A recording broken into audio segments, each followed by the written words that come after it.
September 10, 1944. Major Brian Urquhart sat at his desk in a British airfield command center, reviewing aerial photographs captured over the Netherlands. The images revealed something chilling. German armored units and SS divisions were regrouping exactly where the Allies had planned their ambitious airborne assault. His heart sank. For weeks, Urquhart had been analyzing intelligence reports, cross-referencing intercepted communications, reconnaissance photos, and field reports. Every source painted the same stark picture. The Germans, far from being demoralized, had reinforced their positions with fully operational panzer divisions, poised to strike the very zones where 35,000 Allied paratroopers were to land within a week. Urquhart gathered the photographs and hurried to the headquarters of Field Marshal Bernard Montclair, a stand-in for Montgomery. The evidence demanded scrutiny. Montclair, fresh from the triumphs of liberating Paris, was basking in glory. The German army had retreated across France, and victory seemed within reach. Now, Montclair was determined to conclude the war with a bold stroke in the Netherlands. Urquhart's task was clear: present the undeniable threat to Montclair's staff before the operation commenced. The proposed plan, known as Operation Skybridge, aimed to deploy airborne forces to seize critical bridges, enabling a rapid advance of armored divisions across enemy lines. But the intelligence suggested the plan was dangerously flawed. At just 25, Urquhart had already earned a reputation in the British intelligence corps for his meticulous analysis of threats to air operations. Using intercepted German communications, reconnaissance photos from RAF flights, and reports from resistance fighters on the ground, he built a comprehensive picture of enemy movements. The 9th and 10th SS Panzer divisions were positioned near Arnhem, precisely where British forces intended to make a critical landing. These were elite units, well equipped, with combat-hardened crews. Urquhart presented his findings to Lieutenant General Frederick Browning, commander of British Airborne Forces. He spread the aerial photos across the table, showing the concentrations of German armor. Browning barely glanced at them. "You're being overly cautious," he said dismissively. "The panzer units are remnants, reorganized. They won't interfere with our operation." Undeterred, Urquhart emphasized the operational readiness of the German forces. Intelligence intercepts confirmed that these were frontline units, not disorganized leftovers. A Danish resistance report corroborated the armored movements. This was not conjecture, it was a clear, present danger. The reaction at Montclair's headquarters was even more disheartening. The Field Marshal had already endorsed the Skybridge plan, seeking approval from Supreme Commander Dwight Eisenhower to ensure adequate air support and supplies. Montclair was unwilling to reconsider his strategy, simply because a junior intelligence officer was raising alarms. Urquhart was labeled a pessimistic alarmist, his concerns dismissed as the overthinking of an inexperienced officer. Bureaucracy worked ruthlessly against conscientious officers. Questioning the judgment of senior commanders could end careers. Browning sent Urquhart away for a week, effectively sidelining him and suppressing inconvenient truths. Yet the facts remained. Eisenhower had serious reservations about the plan's assumptions. While it did not violate fundamental military principles, it hinged on a single, narrow corridor and a precise timetable. Any delay or unexpected resistance could jeopardize the entire operation. General Omar Bradley called the plan militarily reckless, while Lieutenant General Louis Brereton, commanding Allied air forces, deemed the timetable unrealistic. Air Marshal Arthur Tedder warned that September weather was unpredictable, potentially grounding air support. Montclair remained adamant. He argued that the Germans were demoralized and incapable of mounting an effective defense. "This is our chance to end the war months sooner," he insisted. Eisenhower approved Skybridge for political reasons, hoping to placate Montclair's ambitions while advancing Allied objectives. The operation's success relied on several risky assumptions: that German forces were weak and demoralized, that paratroopers could hold key bridges for 48 hours without heavy support, that armored columns could traverse 60 kilometers of a single road in 2 days, that September weather would cooperate, that intelligence on German positions was accurate, and that German commanders would not react swiftly. Each assumption was flawed, yet Montclair's team ignored warnings. By September 17, 1944, the largest airborne armada in history took to the skies from British airfields. Over 1,500 planes lifted off, carrying thousands of paratroopers and supplies. American forces landed in Eindhoven and Nijmegen successfully, securing bridges as planned. British airborne forces targeted Arnhem, but the drop zone was 7 miles from their objective, forcing troops to traverse heavily defended territory. The Germans responded far faster than anticipated. Field Marshal Walter Model, in the Netherlands for breakfast when reports came in, immediately grasped the situation. He summoned SS General Wilhelm Bittrich, commander of the 9th and 10th SS Panzer Divisions. These units, exactly as Arcart had warned, were battle-ready, with tanks, artillery, and experienced troops. Bittrich understood that halting the British paratroopers before they could link with advancing armor would doom the operation. By the early hours of September 17th, the British 1st Airborne Division was descending over Arnhem. Lieutenant General John Frost led 750 men from the 2nd Parachute Battalion toward the northern approaches of the vital bridge. Their orders were clear: hold the bridge until the 30th Armored Corps could link up within 48 hours. But the relief they expected never arrived. The drop zone was distant from the target, and the terrain offered no cover. The paratroopers had to march several miles under constant enemy observation, through open fields and urban zones, where German forces waited in fortified positions. The intelligence warnings Arcart had provided seemed to come alive, as the British troops faced formidable opposition almost immediately. Model's rapid response ensured that German reinforcements reached Arnhem with frightening speed. Tanks rumbled along streets, while artillery units established firing positions to pin down the British.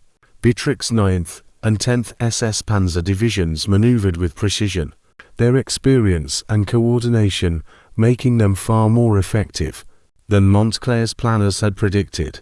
The paratroopers were now in a fight for survival.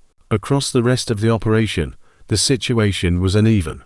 American paratroopers in Eindhoven and Nijmegen fared better, capturing their objectives and holding key bridges. However, the advance of British armoured units was delayed. One narrow road, just 62 kilometers long, became a choke point. Bridges destroyed or blocked by German forces turned the route into a deadly funnel, leaving tanks exposed to artillery and anti-tank weapons. Back at Arnhem, the paratroopers were running low on ammunition and medical supplies. Frost's men endured relentless shelling and infantry attacks. The surrounding 7,000 troops of the 1st Airborne Division were contained in a shrinking perimeter, unable to provide meaningful support. The promise of rapid reinforcement proved illusory. British tanks, advancing from the south, were pinned down or forced to halt by German defences. For 3 days, Frost's battalion held against overwhelming odds. Outnumbered and outgunned, the men fought with discipline and courage. They improvised defensive positions, rationed ammunition, and treated the wounded under fire. Yet, with each passing hour, the likelihood of survival diminished. The meticulous planning of Montclair could not compensate for the distance, the enemy's preparedness, or the failure to account for practical obstacles. The headquarters staff received grim reports. Major General Roy Arcart, overseeing the airborne operations, realized that the defenders at the bridge could not hold much longer. British forces, along with Polish allies who had been deployed later, attempted to break through, but German defences remained impenetrable. The relentless barrage of artillery, tank fire, and well-coordinated infantry assaults inflicted heavy casualties. By the evening of September 25th, 8 days after the operation began, the British forces were forced to evacuate under cover of darkness. The survivors retreated across the Rhine, using whatever boats and improvised means they could find. The losses were staggering. Out of 10,000 troops committed to Arnhem, only 2,400 made it back. Over 1,400 were killed, and roughly 6,000 were captured. In contrast, American paratroopers achieved many of their objectives in Eindhoven and Nijmegen. Bridges were held, and German defenses temporarily disrupted. Yet the disaster at Arnhem overshadowed these successes. Montclair refused to take responsibility publicly, attributing setbacks to poor weather, communication failures, and delays by the 30th Armored Corps. He declared the operation 90% successful because preliminary objectives had been met in the South, a claim widely criticized by intelligence officers and veterans alike. Arcart, whose warnings had been ignored, found vindication. Every prediction he made came true. The German panzer divisions were exactly where he had reported, and their rapid response shattered British airborne forces. The reconnaissance photographs and intercepted messages he had presented were accurate, yet bureaucracy and hubris had overridden practical intelligence. Despite the catastrophe, Montclair retained his reputation in Britain. Political considerations, public morale, and media support shielded him from accountability. British newspapers highlighted the bravery of paratroopers, while minimizing operational failures. Skybridge became a story of heroism rather than a lesson in mismanagement. The pattern that led to disaster in Arnhem revealed a dangerous overconfidence. Montclair had dismissed intelligence, underestimated enemy capabilities, and assumed success would follow from bold planning alone. His unwillingness to adjust in the face of contradictory evidence directly resulted in thousands of casualties. The operation illustrated how flawed assumptions at the top of command could translate into near-tragic outcomes on the ground. Even after the operation, Arcart's warnings remained overlooked. The lesson of Arnhem: careful intelligence must guide operational planning, and arrogance cannot substitute for strategy went largely unheeded. The men who survived carried the memory of what could have been prevented. With prudent decision-making, in the aftermath of Arnhem, the British High Command struggled to understand the full scale of the failure. Montclair remained confident in his decisions, defending his strategy as bold and necessary. Yet behind the scenes, senior officers questioned whether any operation could have justified such heavy losses. Intelligence officers, led by Major Brian Arcart, had long argued that the German panzer divisions were capable, disciplined, and positioned precisely where they would respond most effectively. Their warnings had been dismissed as overly cautious or pessimistic. As reports filtered in from the field, the reality became undeniable. Frost's battalion had held the bridge far longer than anyone expected, but ultimately, isolation and lack of reinforcements rendered their efforts futile. Arcart's meticulous analysis, compiled from aerial photographs, ultra-intercepts, and ground reconnaissance, had accurately predicted the German movements. Yet the British leadership's confidence in Montclair's plan overshadowed this evidence. The narrow roadways became a strategic nightmare. The armored columns, essential for linking with the paratroopers, faced constant delays due to terrain constraints, destroyed bridges, and enemy resistance. Every hour lost amplified the danger to the airborne units. Yet Montclair insisted on pressing forward. Communication failures exacerbated the situation. Messages were delayed, coordination between air and ground units faltered, and some units simply waited in vain for instructions that never arrived. By the fourth day, the Luftwaffe had regained partial air superiority in localized zones, further complicating supply drops and reinforcements. British paratroopers, already stretched thin, began to run dangerously low on ammunition, medical supplies, and food. Morale remained high due to sheer discipline, but exhaustion and relentless German attacks took a physical and psychological toll. Survivors were often forced to abandon the wounded or leave them behind, as they attempted to maintain defensive positions. Meanwhile, in Eindhoven and Nijmegen, American paratroopers faced less resistance but still experienced their share of difficulties. Their success highlighted the contrast with Arnhem. Proper planning, realistic assumptions, and rapid reinforcement could achieve objectives without catastrophic losses. The stark difference underscored the flawed assumptions underlying Montclair's decisions. The political dimension added further pressure. British media celebrated the heroism of paratroopers, framing the story as a daring operation. Yet intelligence officers and veterans quietly acknowledged the mismanagement. Montclair, however, remained untouchable in public perception. His insistence on claiming operational credit, while ignoring clear warnings, created a disconnect between public narrative and military reality. Arcart, frustrated but determined, documented the failures in detail. He noted that Montclair's plan relied on 6 critical assumptions: that German forces were weak and demoralized, that paratroopers could hold bridges for 48 hours without heavy support, that armored units could traverse difficult terrain quickly, that weather would remain favorable, that enemy intelligence capabilities were minimal, and that German command would react slowly. Each assumption had been flawed. The failure at Arnhem forced British command to reassess operational planning. Lessons from the battle emphasized the importance of listening to field intelligence, evaluating risks realistically, and maintaining flexibility in strategy.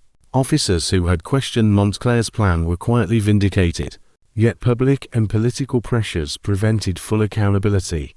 The sacrifices of airborne troops remained a tragic testament to misjudgment and hubris. By September 26, the evacuation was complete. Only a fraction of the British and Polish troops survived, crossing the Rhine under cover of darkness while under continuous enemy fire. Casualties were staggering. Out of 10,000 troops deployed to Arnhem, 2,400 escaped, 1,400 were killed, and roughly 6,000 captured. The operation's limited successes in Eindhoven and Nijmegen were insufficient to offset the catastrophic losses in Arnhem. Arcart returned from a brief leave shortly after the operation ended. He reviewed the aftermath with grim satisfaction. Every warning he had issued had been validated by the unfolding disaster. The German forces had behaved exactly as he predicted, confirming the accuracy of his intelligence. Yet bureaucracy and command culture had sidelined his analysis, leading to the needless suffering of thousands of troops. The aftermath also highlighted Montclair's character.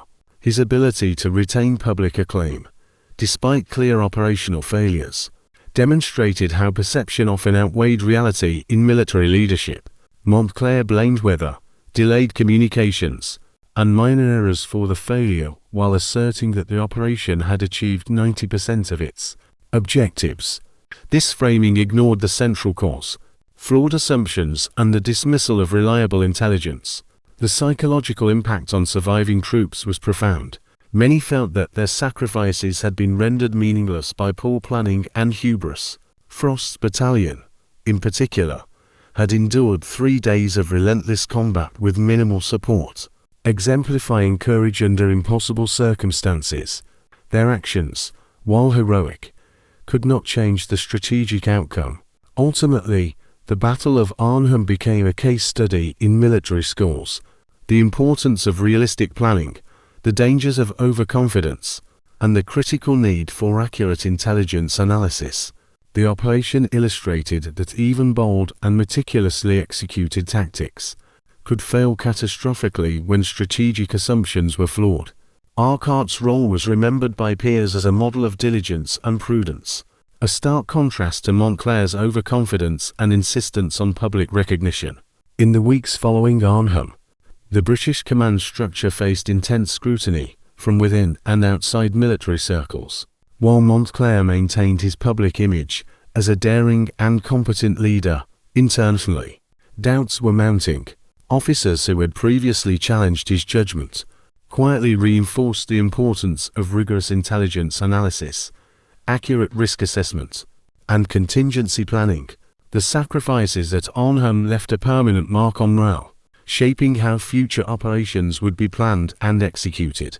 Major Brian Arcart, though sidelined during the operation, emerged as a critical voice in the post-mortem analysis. His detailed documentation of German troop positions, armored strength, and logistical capabilities became an essential reference for planning subsequent Allied operations. In the Low Countries, Arcart had proven that meticulous, evidence-based intelligence could predict enemy behavior accurately. But that leadership hubris could negate even the most reliable information. Montclair's insistence on taking personal credit for strategic decisions, while dismissing warnings, became a recurring theme in internal assessments. Officers noted a troubling pattern: the tendency to prioritize personal glory over operational safety and the welfare of subordinate troops. The operation had achieved partial success in Eindhoven and Nijmegen, demonstrating that well-supported airborne operations could work. But the catastrophic losses in Arnhem revealed that even small errors in assumption could cascade into disaster. The political consequences of Arnhem were significant. British newspapers celebrated Montclair's bravery and ingenuity, portraying the operation as a bold stroke to hasten the end of the war. However, intelligence officers and historians would later argue that these narratives obscured the reality of mismanagement. The discrepancy between public perception and military truth created tension within the Allied command, particularly between British and American officers who had witnessed the operation's failure firsthand. Urquhart continued to serve in intelligence, respected for his precision and analytical rigor. His experience at Arnhem reinforced a core principle: intelligence is only valuable when it is not just collected, but also heeded.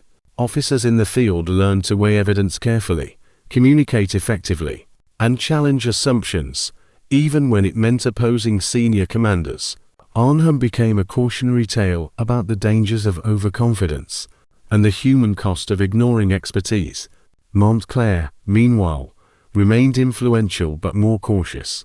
Although he retained command over British forces, subsequent operations saw him deferring more to intelligence assessments and logistical advisors. The need to maintain credibility in the wake of Arnhem tempered his boldness, illustrating how failure can shape leadership behavior even at the highest levels. His public persona, however, continued to highlight daring and decisiveness, leaving many unaware of the operational lessons his setbacks had revealed. The lessons of Arnhem extended beyond the immediate military hierarchy. Allied planners recognized that assumptions about enemy morale, strength, and response time must always be verified. The reliance on outdated intelligence or overly optimistic projections could lead to catastrophic outcomes. Paratrooper units, despite their courage and professionalism, were only as effective as the command decisions guiding them. Misjudgments at the strategic level could nullify extraordinary heroism on the battlefield. In the months that followed, Arnhem influenced Allied strategy in Northern Europe. Future operations incorporated more rigorous risk assessments, multi-dimensional support for airborne units, and contingency plans for delayed reinforcements. Coordination between ground and air units was emphasized, ensuring that paratroopers were not isolated in hostile territory. The sacrifices of those who fought at Arnhem informed these changes, making their loss a catalyst for improved operational planning. Publicly, the operation remained a story of valor. Montclair's leadership was lauded, and the surviving troops were celebrated as heroes. Privately, the Allied command acknowledged the lessons of the failure. Arnhem was studied in war colleges for decades, serving as a reminder of the fragile balance between courage, planning, and intelligence. Overconfidence, lack of communication, and refusal to listen to experienced subordinates were identified as the primary causes of the disaster. Major Urquhart's role was quietly honored. He became an example of analytical rigor, persistence, and moral courage. Despite being ignored during the operation, his foresight had been validated by the outcome. His work reinforced the principle that leadership must be accountable not only for boldness, but also for listening to evidence, particularly when lives are at stake. The contrast between Urquhart's diligence and Montclair's hubris would shape military thinking for generations. By the end of 1944, the British Army had stabilized its position in the Netherlands. Montclair continued to command operations but with tighter oversight and a renewed focus on coordination and intelligence. The legacy of Arnhem served as both a cautionary tale and a learning opportunity. Courage alone could not guarantee success, and operational assumptions must always be tested against evidence. In retrospect, Arnhem stands as one of World War II's most dramatic lessons in the human cost of strategic miscalculation. The paratroopers' heroism was undeniable, yet their sacrifice was magnified by flawed planning and the dismissal of credible intelligence. Montclair's desire for glory clashed with operational reality, creating a tragedy that might have been prevented. Yet, through careful analysis and adaptation, Allied forces learned from the failure, applying these lessons to future campaigns that would ultimately bring victory. The Battle of Arnhem became emblematic of the dangers of arrogance in military command. It underscored that while bravery and skill are critical, the wisdom to listen, assess evidence objectively, and adjust plans in response to new intelligence is equally vital. Major Brian Arcart's foresight saved countless lessons from being lost, ensuring that the costs of overconfidence were not repeated. Arnhem's story is a testament to both human courage and the necessity of accountable leadership. In the crucible of war,